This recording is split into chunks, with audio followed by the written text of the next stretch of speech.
ஆசிரியர்களுக்கு 3% அகவிலைப்படி உயர்வினை தமிழக அரசு வழங்க ஆணையிட வேண்டும் என தமிழ்நாடு தலைமை செயலக சங்கம் வேண்டுகோள் விடுத்துள்ளது. இது தொடர்பாக தமிழக முதல்வருக்கு கடிதம் அனுப்பப்பட்டுள்ளது. திருவள்ளூர் மாவட்டத்தில் உள்ள பூண்டி ஏரிக்கு கனமழை காரணமாக நீர்வரத்து அதிகரித்துள்ளது. பூண்டி ஏரி அணைக்கு நீர்வரத்து தொடர்ந்து அதிகரித்து வருவதால் ஏற்கனவே 6500 கன அடி உபரி நீர் வெளியேற்றப்பட்டு வந்த நிலையில் தற்போது 7500 கன அடியாக உயர்த்தப்பட்டுள்ளது.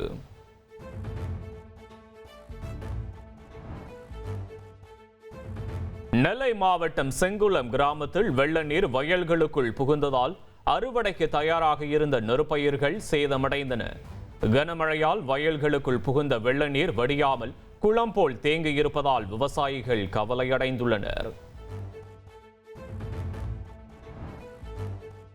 தஞ்சாவூரின் வயல்வெளிகளில் பறவைகள் கூட்டம் கூட்டமாக சுற்றித் திரிகின்றன. பெரும்பாலான வயல்களில் அறுவடைகள் முடிந்து நெல் கொள்முதல் நிலையங்களுக்கு சென்று விட்டது. தொடர்ந்து பெய்யும் மழையால் வயல்கள் தண்ணீரால் நிரம்பியுள்ளது. இது பறவைகளுக்கு விருப்பமான சூழல் என்பதால் ஆயிரக்கணக்கான பறவைகள் வயல்வெளிகளில் இரைகளை தேடி வருகிறது. வானிலும் வயலிலும் கூட்டம் கூட்டமாக திரியும் பறவைகளை ஏராளமானோர் ரசித்து செல்கின்றனர்.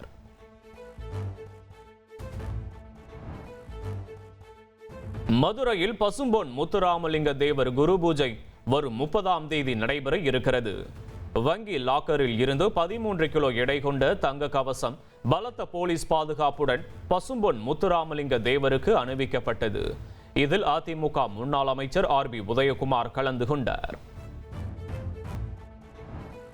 ரவுடி நாகேந்திரனின் 2வது மகனுக்கு ஒரு நாள் பரோல் வழங்கப்பட்டுள்ளது.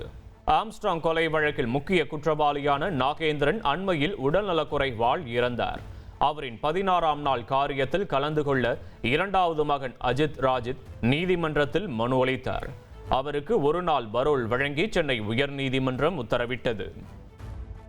உங்கள் தந்திவன் தொலைக்காட்சியில் தாமரை தினமும் மதியம் 1 மணிக்கு காணத் தவறாதீர்கள்.